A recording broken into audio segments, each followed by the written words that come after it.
We throw the word culture around all the time, but have you ever really stopped to think about what it actually means? Well, today, we're going to peel back the layers on this massive idea and find out what's really going on beneath the surface. Let's get right into it. So, when I say culture, what's the first thing that pops into your head? Maybe it's incredible food, or colorful festivals, unique music, maybe national flags.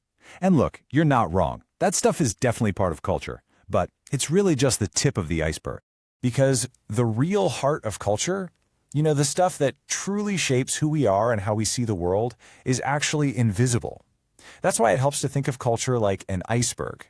What we see sticking out of the water is only a tiny, tiny fraction of what's really there. Okay, so if we're going to dive below the surface, we're going to need a better map. Let's start with a solid definition to help guide us on our way down. Sociologists have been wrestling with this question for a long, long time. This classic definition calls culture a complex whole of all this stuff: knowledge, beliefs, customs. But the most important part of that whole idea is right at the end. Culture is acquired. It's not something we're born with. It's something we learn from everyone and everything around us.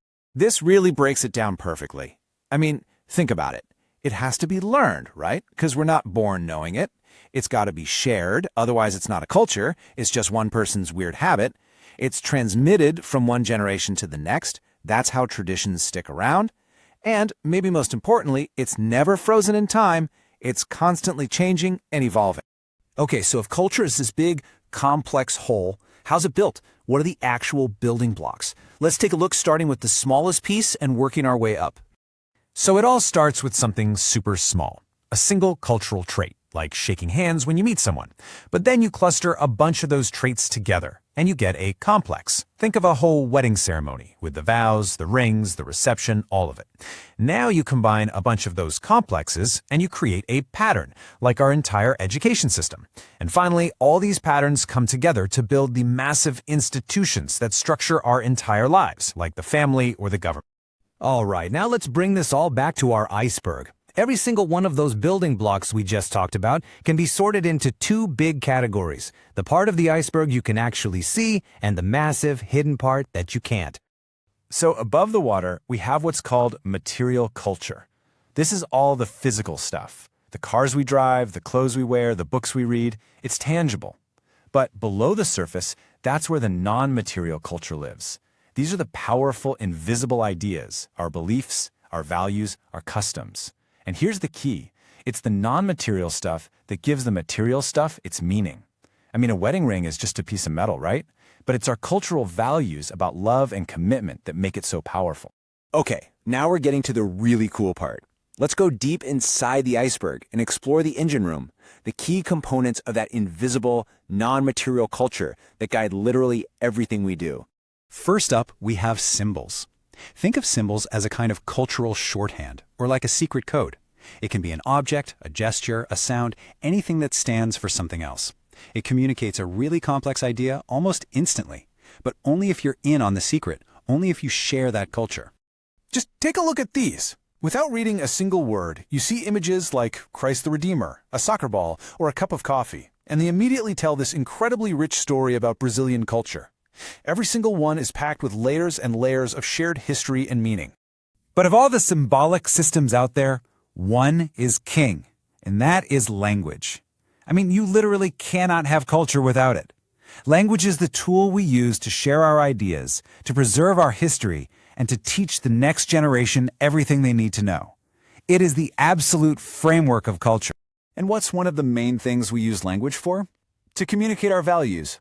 You can think of values as the moral compass of a society. They're those shared, deeply held beliefs about what's good, what's right, and what's important. They guide all of our judgments and our goals. So if values are the why we do things, then norms are the how. Norms are the specific rules of behavior. Some are written down, a lot of them are not, that tell us how we're expected to act in pretty much any situation. They're our values put into practice. But here's the thing. Not all norms carry the same weight. At the most basic level, you have folkways. These are just everyday customs, like saying bless you when someone sneezes. If you break one, you're probably just going to get a weird look. Then you have mores, that's M-O-R-E-S, pronounced mores. These are way more serious because they're tied to our core sense of right and wrong, like being honest, Breaking one of these leads to real social disapproval. And finally, you have laws. These are the norms that are so important, we've written them down and we enforce them with official punishments.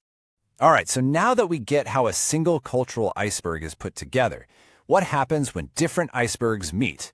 What happens out there in the real world when these massive structures bump into each other? Well, one of the most common reactions, and let's be honest, we're all guilty of this sometimes, is ethnocentrism. It's that natural gut reaction to think, well, my way is the right way. It's when we use our own cultural iceberg, our own values and norms as the yardstick to judge absolutely everybody else. It's a huge barrier to understanding. So what's the alternative to that? It's a perspective called cultural relativism. This is the effort to understand another culture's way of doing things on their own terms, from their point of view. Now, this doesn't mean you have to agree with it, but it does mean you try to understand the logic and the values of their iceberg, not just your own. And anyone who's ever traveled or lived in a different country has probably felt this. Culture shock. It's that jarring, disorienting, even frustrating feeling you get when your cultural rulebook just doesn't apply anymore. It's what it feels like personally when one iceberg crashes into another. So if there's one single thing you take away from all of this, let it be this.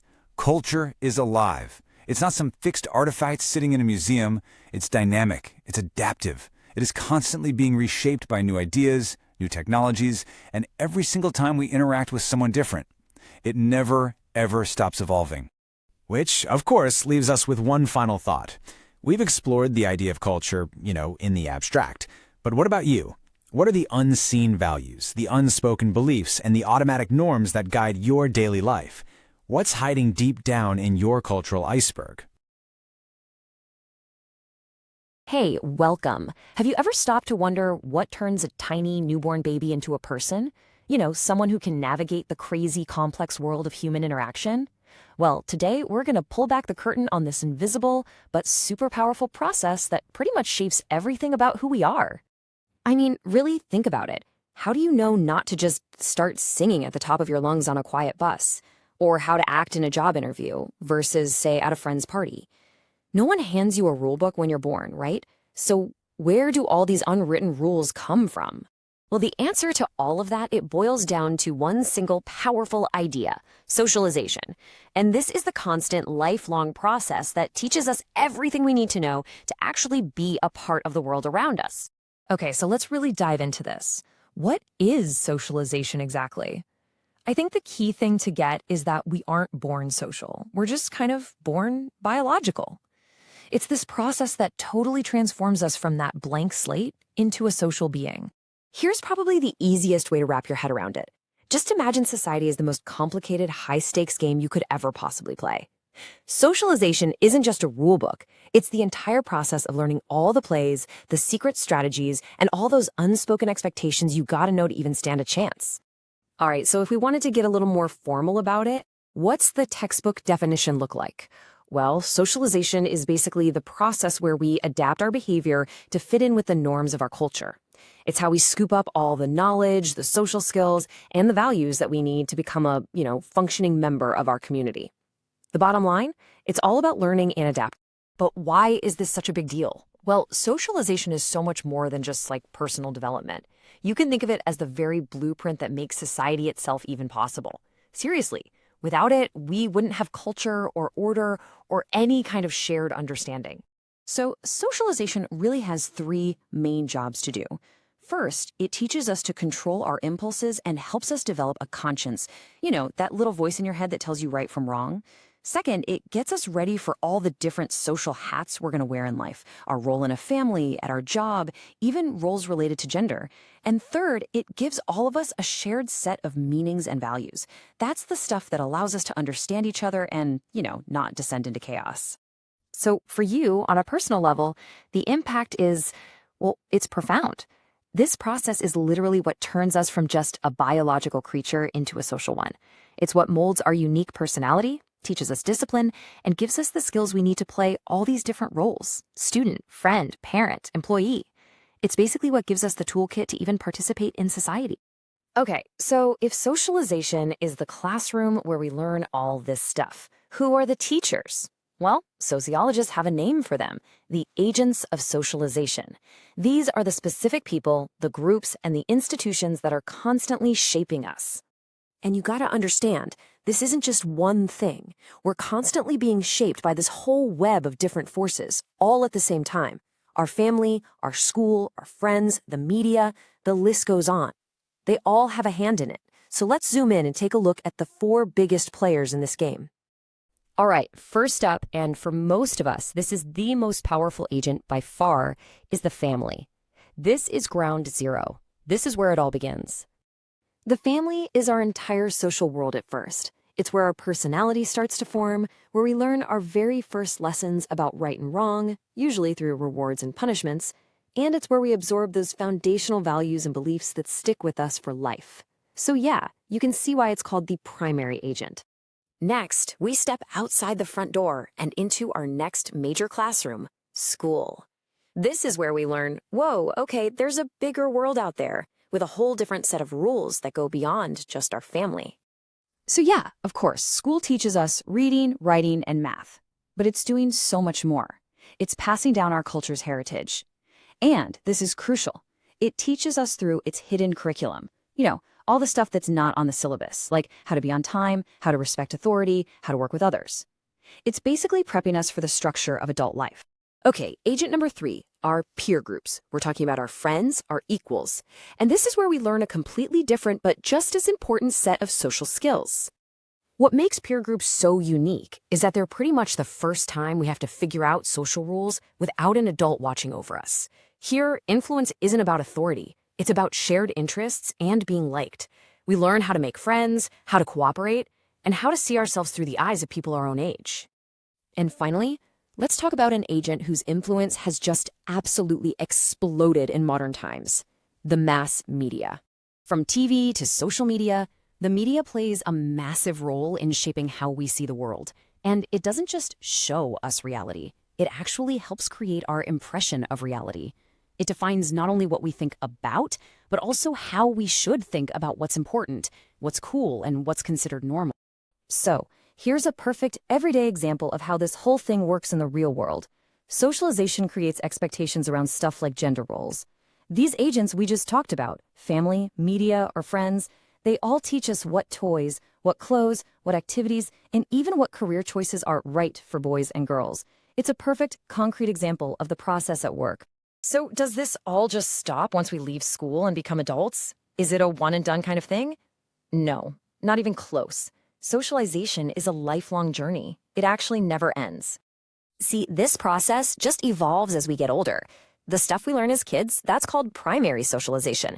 Then, as we move into new situations, like a new job or college, that's secondary socialization. And throughout our lives, we're always doing things like anticipatory socialization, like when you read parenting books before you have a baby. Sometimes we even go through re-socialization, where we have to learn a completely new set of rules, like if you join the military or move to a different country. The main takeaway is this: we are always learning and always adapting. So I'll just leave you with this one last thought. Socialization isn't some abstract theory stuck in a textbook. It's a living, breathing process, and it's happening to you right now. Just think about your day so far. Who or what has been teaching you the rules? Your boss? A post you saw on social media? A new friend? The process never, ever stops. All right, today we're going to pull apart one of the most fundamental ideas that shapes our lives: gender. It's something we think we understand, but what if I told you the rules we all live by are maybe built on a huge misunderstanding? You see these symbols everywhere, right? Restroom doors, signs. They seem super simple, universal even. But are they? The story behind what these two little figures actually represent is way more complex, and honestly, way more interesting than you'd think. And that right there gets us to the heart of the matter. Are we talking about sex, or are we talking about gender? We throw these words around all the time, like they're the same thing. But here's the thing: they are not. Not even close.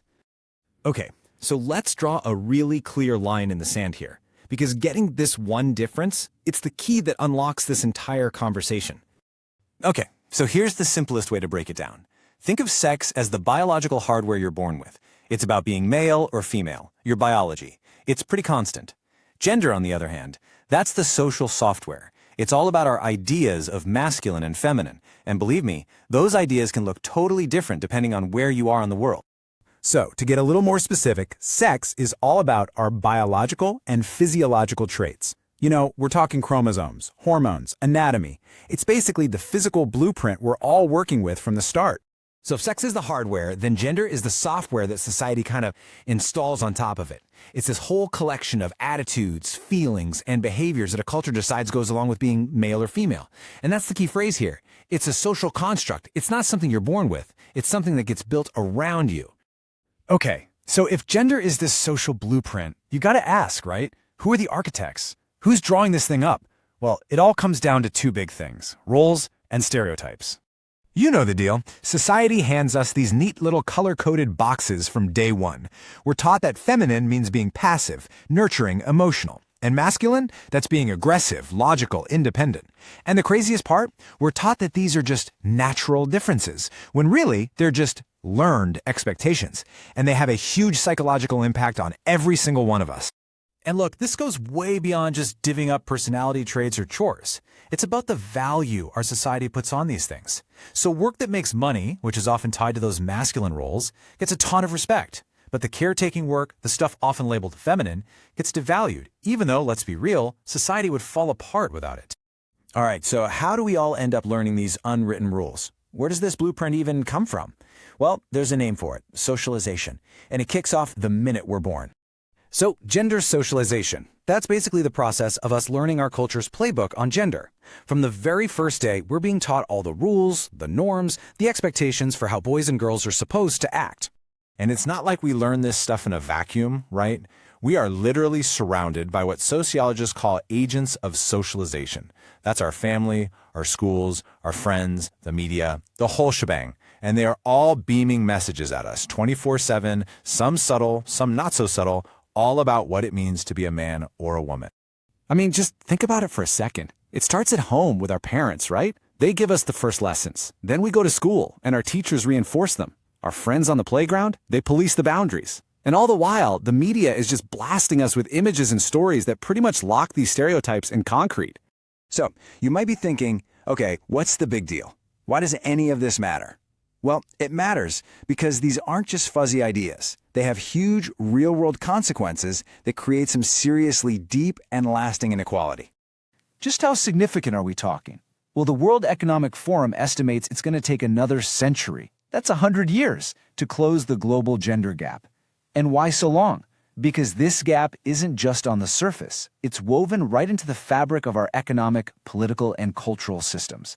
That makes it incredibly tough to untangle. Let's just take education for an example. Get this. A staggering 2/3 of all the people in the world who can't read are women. That is not a coincidence. It is the direct result of unequal access to opportunity. It's a wall that gets put up when a culture decides a boy's education is simply more valuable than a girl. In this inequality, it goes all the way to the top, to the highest halls of power. Globally, women hold just 24.3% of the seats in national parliaments. Just let that sink in. When half the population is systemically left out of the room where decisions are made, whose needs, whose perspectives are we just not hearing? So to even begin to tackle this inequality, we have to understand a really critical difference. Equality, that's like giving everyone the exact same box to stand on to see over a fence. Sounds fair, but it only works if everyone's the same height to begin with. Equity, now that's different. It's about fairness. It means giving people the support they actually need so that everyone can see over the fence. The goal is the same. Everyone gets to watch the game, but the approach recognizes that we're not all starting from the same place. So let's just nail this down. Equality is about giving everyone the same thing. Equity is about making sure everyone has a fair shot at the same outcome. It's all about acknowledging that, hey, different people might need different tools to cross the same finish line. Okay, so how do we actually go about analyzing and, challenging these super deep-seated inequalities? Well, the main framework for doing just that is called feminism. And at its core, the definition is actually incredibly simple and really powerful. Feminism is simply the belief in the social, political, and economic equality of the sexes. That's it. It's not about saying one gender is better than another. It's about leveling the playing field for absolutely everyone. Now, this movement hasn't been static. It's evolved in what we call waves. The first wave was all about getting the most basic legal rights, like the right to vote. Then came the second wave, which expanded the fight into the workplace, into the home, tackling huge issues like sexuality and reproductive freedom. And the third wave, which is kind of where we are now, is really focused on diversity and intersectionality. That's this crucial idea that you can't just talk about gender in isolation. It's completely tied up with a person's race, their class, their sexual identity, all of it. And that brings us full circle, right back to where we started. If gender is really a social construct, something we all build together as a society, well, that actually gives us an incredible amount of power. It means we can also choose to rebuild it. So the question I want to leave you with is this: what kind of society do we want to build next? You ever feel like the world is just changing at lightning speed? Well, you're not wrong. I mean, from how we talk to each other to how our families are structured, change is maybe one of the most powerful forces in our lives. And it's something you just can't get away from. It's literally part of human nature to want to change things. We're always looking for something better, right? Our wants are pretty much unlimited, which means society has to keep changing just to keep up. And listen, this isn't just happening in one corner of the globe. From the most isolated villages to the biggest, sprawling cities, no society on Earth just stays the same. A society that doesn't change, that's just not a real thing. It's this non-stop, continuous process. You can think of society as this living thing that's always growing, sometimes decaying, and then renewing itself in a cycle that just never ever ends. So if we really want to get what's going on in the world, we have to get a handle on the mechanics of social change. I mean, what is it really, and how does it all work?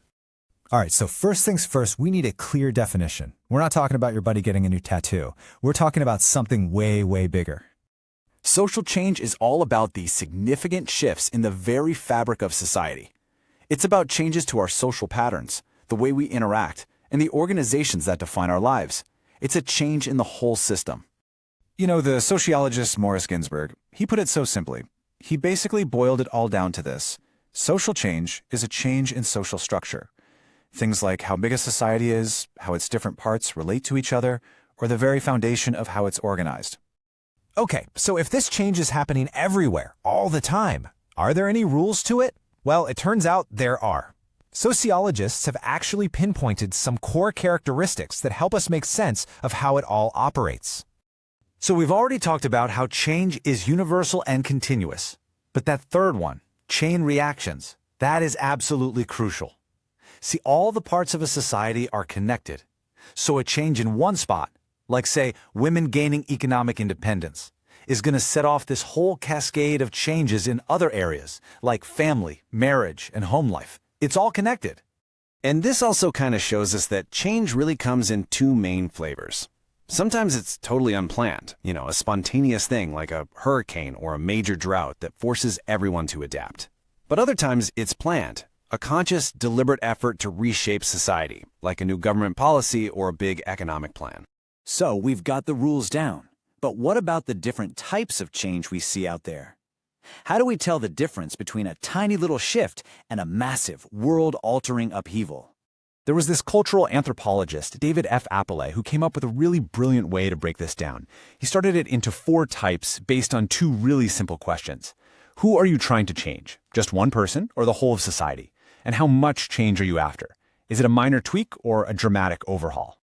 First, you've got alternative change. This is the most limited kind. It's aimed at individuals, and it's only asking for a small change in behavior. Think about those campaigns to get people to stop texting while they drive. Small change, individual focus. Simple. Then you level up to redemptive change. The target is still the individual, but now we're talking about a dramatic shift. This is all about a complete transformation of someone's life. A really powerful example here is a recovery program like Alcoholics Anonymous, which is all about helping someone make a profound, personal change.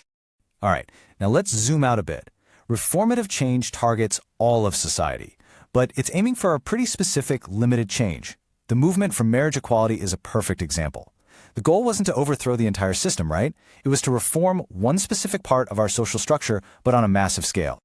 And finally, the big one, revolutionary change. This is when a movement looks at the entirety of society and says, we need a dramatic, fundamental reset. Think about the American Civil Rights Movement, which was aimed at completely dismantling an entire system of segregation. That is revolutionary change. Okay, so we've got the rules, we've got the types, but what's actually pushing the buttons here? What are the engines that are really driving all this transformation? Well, there are a lot of factors, but you can boil it down to three huge ones: technology, culture, and demographics. First, technology. New inventions literally change the world around us, and we have to adapt. I mean, just think about how the internet completely rewired our planet by basically erasing social distance. Second, culture. When different groups of people mix, ideas spread, and that changes things. For instance, when Europeans came into contact with India, it played a role in ending ancient customs like sati.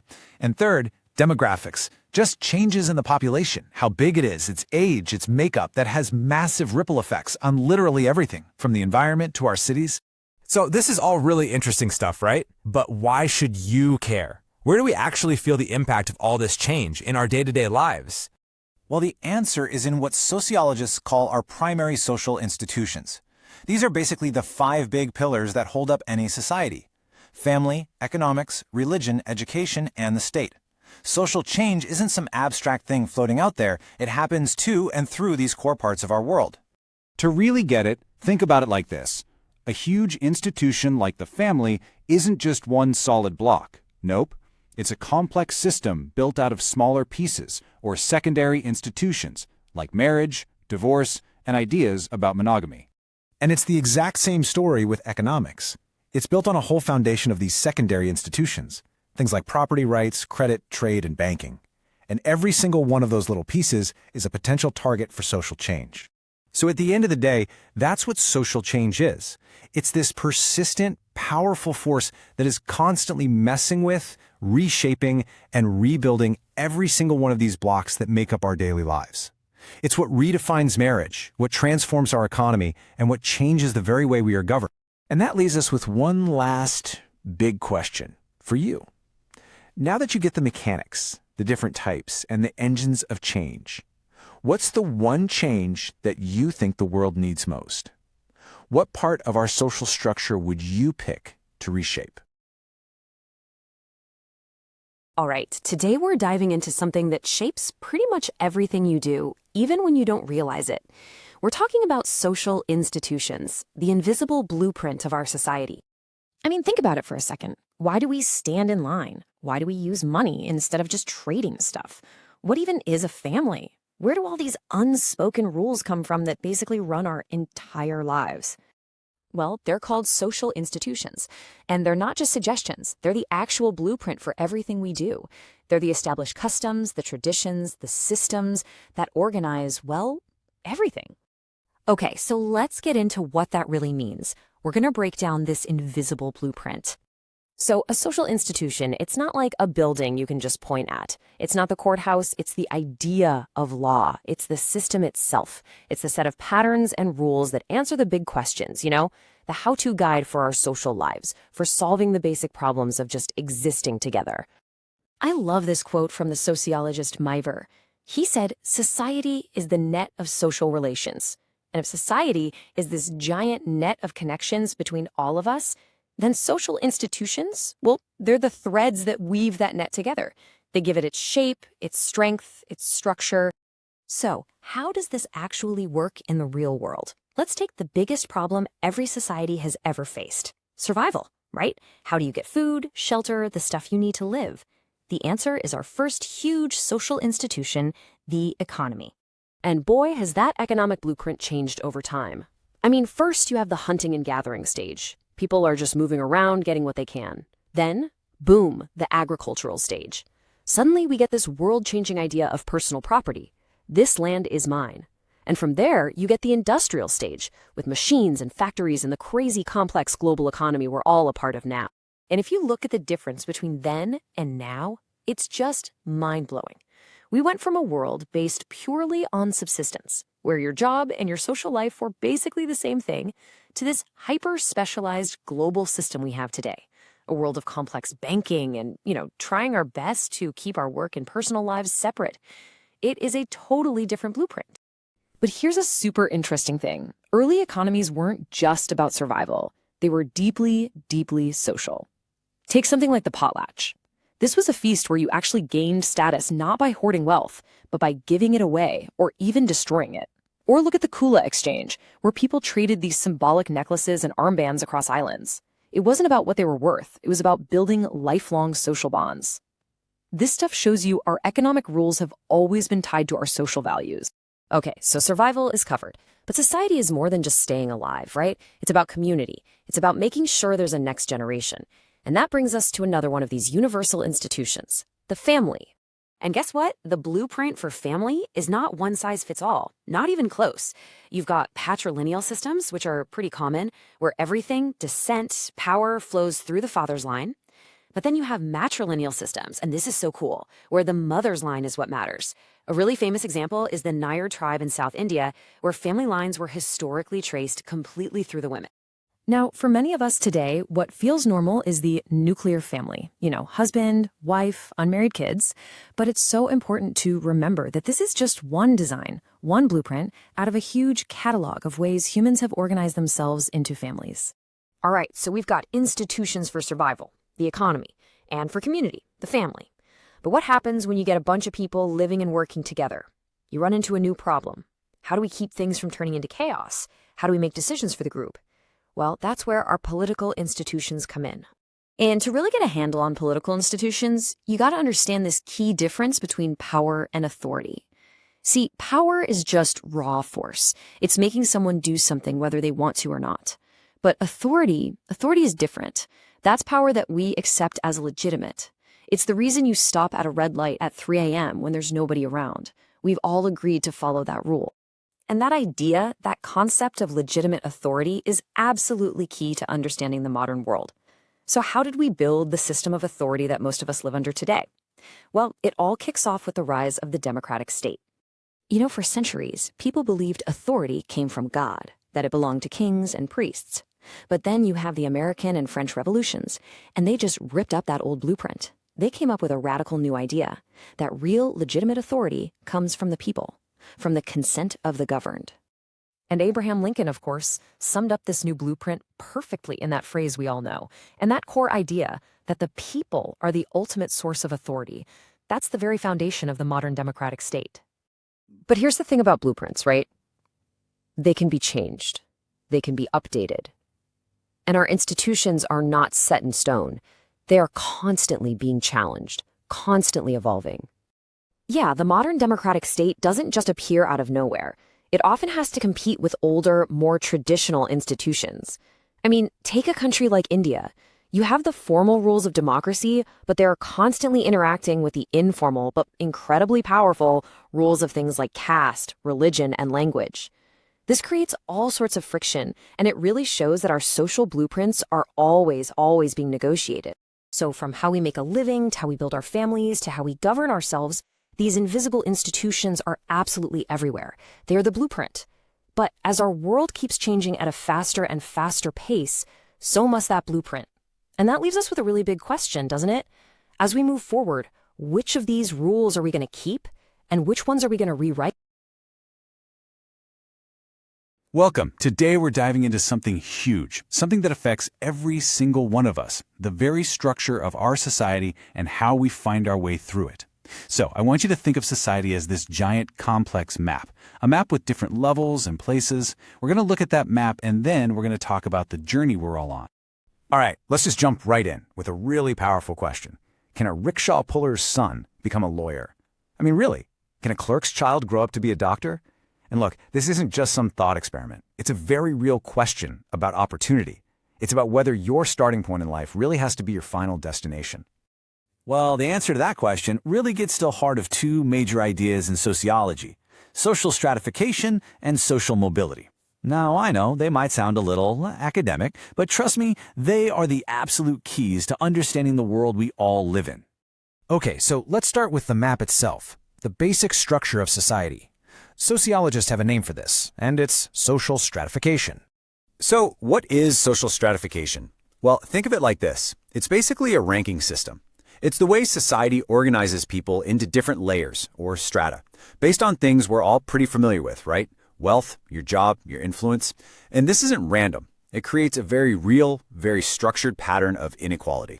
And these points right here show you just how deep this system goes. First off, stratification is universal. I mean, every single society has some form of it, even though it looks different from place to place. Second, it's sticky. It tends to persist across generations, often getting passed down in families. Third, it's held up by our culture, our shared beliefs and ideas. And finally, and this is the real kicker, it's a feature of society itself. It's about a structured system, not just about why one person is different from another. And you know, these maps, they come in different flavors. You've got the class system, which is what many of us live in. It's based on economics, and you can, at least in theory, move around. Then you've got a caste system, where your position is pretty much set in stone from birth. And of course, there are historical systems like the old estate system, and the most extreme form of all, slavery. The biggest difference between all of them is really how open or closed they are to people actually moving around. Okay, so if stratification is the map, what about our journey on it?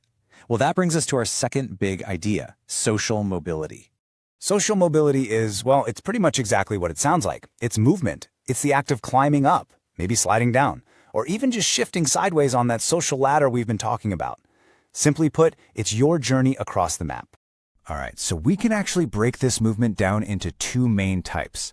Over on the left, you've got horizontal mobility. So imagine an engineer who leaves her corporate job to become an engineering professor. Her job title changed, for sure, but her overall social standing is probably about the same. Now on the right, you've got vertical mobility, and this is the big one. This is when you actually move up or down the ladder, like a small business owner who builds an entire industrial empire. So let's zoom in on that vertical movement, because it can go in two very different directions. Upward mobility, that's the classic rags to riches story we all know. A clerk's son works hard, gets an education, and becomes a doctor. But there's also the flip side, downward mobility. That's more of a riches to rags story, like a successful CEO who loses it all and goes bankrupt. Both are incredibly powerful changes. But you know, this movement isn't just about changing your bank account or your job title. It has a real psychological impact. Even moving up can be stressful. You might have to leave old friends and communities behind. But this quote highlights something really important. Moving down is often way more traumatic, especially when that fall is a big one. Okay, so now let's make this a little more personal. Let's look at how we actually measure these journeys over time. Sociologists tend to look at this in two main ways. On the one hand, you've got intergenerational mobility. That's the change that happens between generations in the same family. The classic example is the shoemaker whose son goes on to become a doctor. On the other hand, there's intragenerational mobility, and that's all the change that happens within your own lifetime. So think about your family story compared to your own career path so far. So let's just walk through what that intragenerational journey can look like. Somebody starts their career, let's say as a clerk. Then they decide to pursue more education, they develop new skills, they work hard. And over the course of their career, they climb that ladder and eventually become a professor or maybe a high-ranking officer. That whole climb, it happened within one person's working life. So the big question is, what actually fuels this journey? What are the factors that allow someone to make that climb in the first place? Let's call them the rules of the climb. First up, you've got what we can call the personal fuel, the stuff you personally bring to the table. This is things like your own motivation, that inner drive to get ahead. Education is obviously a huge one. It's often called the passport to better jobs. And of course, having specialized skills and training, or just remarkable achievements that make people notice you. This is your end. But you know, even the best engine needs a road to drive on, right? That's where these environmental factors come in. Huge societal shifts like industrialization create all sorts of new jobs. The move to cities, urbanization, can help people break free from their backgrounds. And government policies or legislation can literally change the rules of the game, either putting up barriers or taking them down for whole groups of people. Okay, so we've looked at the map, stratification, and we've talked about the journey, mobility. Let's tie this all together now and ask the big question. How much does that map really end up defining the journey? This table really sums it all up perfectly. Social stratification is the structure, the ranking system itself. Its whole focus is on the layers of inequality. Social mobility, on the other hand, is all about the dynamics, the movement within that system. So stratification creates the layers, but mobility is what decides if you can actually move between them. At the end of the day, they're two sides of the exact same coin. And that leaves us with one last really big question to chew on. When you look at the world around you, do you think the ladder of opportunity is getting taller, offering even greater heights for people to reach? Or are the rungs on that ladder just getting spread farther and farther apart, making the climb harder than it's ever been before? That's the big question, isn't it? Something to think about. Thanks for watching. Hey, welcome! Ever just stop and think about how much of your life is actually lived inside of groups? I mean, from your family to your friends to your colleagues at work, we're constantly surrounded by them, and they totally shape who we are, what we believe, and how we act. All right, let's dive into this and really figure out what makes a group, well, a group. First up, let's talk about your world of groups. We're starting here because sociology isn't some abstract, dusty theory, It's literally the fabric of your daily life. So just take a second. Seriously. When I say the word group, what's the first thing that pops into your head? Who are the people you hang out with? The circles you move in? Maybe it's your family, right? That's the first group we ever belong to. Or maybe it's your closest friends, the people you share everything with. It could be your team at work, a sports club you play for, or hey, even your book club. All of these are perfect examples of the kinds of groups that fill up our lives. Okay, but here's where things get really interesting. Because while all of those feel like groups, sociologists have a very specific definition. So let's zoom in and get down to the nitty-gritty. So a social group isn't just any random bunch of people. There are a couple of key things going on. You've got people interacting based on shared expectations, kind of like rules or norms, and they have a common sense of belonging. It's that feeling of being connected, that feeling of being part of a we. And this is a super important distinction. Just because you're physically near other people, it doesn't automatically make you a group in the way sociologists see it. Here's a perfect example of what I mean.